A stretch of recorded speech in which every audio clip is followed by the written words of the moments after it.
இன்றைக்கு இன்னொரு விஷயத்தை உங்களுக்கு சொல்ல, ஒரு குடும்பத்துல எந்த பகுதியில பிரச்சனை வரும் கவனிங்க. கணவன் மனைவி உறவுகள் பிள்ளைகள் இருந்தாலே ஒரு பிரச்சனை மத்தியில எப்படிப்பட்ட ஆலோசனையில நீங்க செயல்படுங்க, எந்த சத்தத்தை கேட்கறீங்க, யாருடைய சத்தத்தை கேட்கறது ரொம்ப ரொம்ப முக்கியம். ஆதியாகமம் 3ஆம் அதிகாரத்துல புதிதாக ஒரு சத்தத்தை ஏவாள் கேட்கிறாங்க.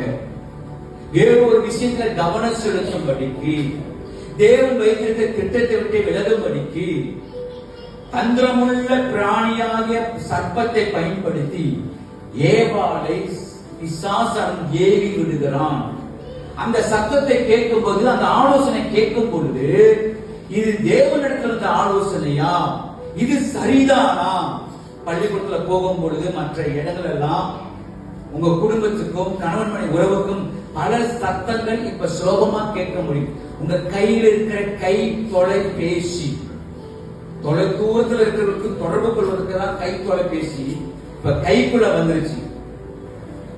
இன்னைக்கு பல சத்தங்கள் நம்முடைய குடும்பத்துக்கு எதிராக சொல்லப்படுகிறது. நீங்க யாருடைய சத்தத்தை கேட்கிறீங்கிறது ரொம்ப முக்கியம்.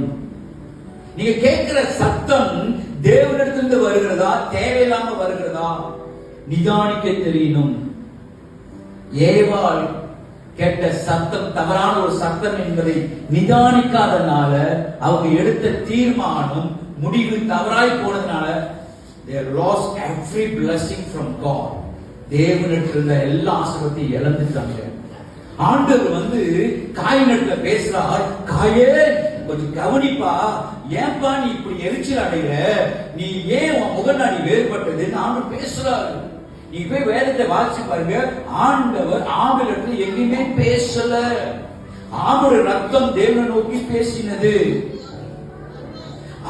காயேன், நான் உனக்கு ஒரு விஷயத்தை சொல்லிக் கொடுக்கிறேன், நீ நன்மை செய்தால் மேன்மை அடையலாம். அதே நேரத்தில் நீ நன்மை செய்யாமல் போகும்பொழுது ஆண்டவர் பேசுறாரு. நன்மை செய்யாமல் போகும் பொழுது பாவம் உன் வீட்டின் வாசப்படையில படுத்திருக்கும். அதை மிதிச்சுக்கிட்டு நீ உள்ளுக்கு போகும் பொழுது உன் வீட்டையே பாதிக்கின்ற அர்த்தத்துல தான் ஆண்டவர் பேசுறாரு. பட் எப்படி அப்பாவோட ரத்தம் காயின் போல இருந்ததோ, அப்பா எப்படி கீழ்ப்படிலையோ, மகனும் அப்பாவுடைய சத்தத்துக்கு கீழ்ப்படியில, தேவனுடைய சத்தத்துக்கு கீழ்ப்படியில. இவன் இருக்கக்கூடாது, எனக்கு மிஞ்சி இவன் வரக்கூடாது. இதெல்லாம் மாமிச கிரியைகள். மரணம் தம்பியை கொலை செய்தார்.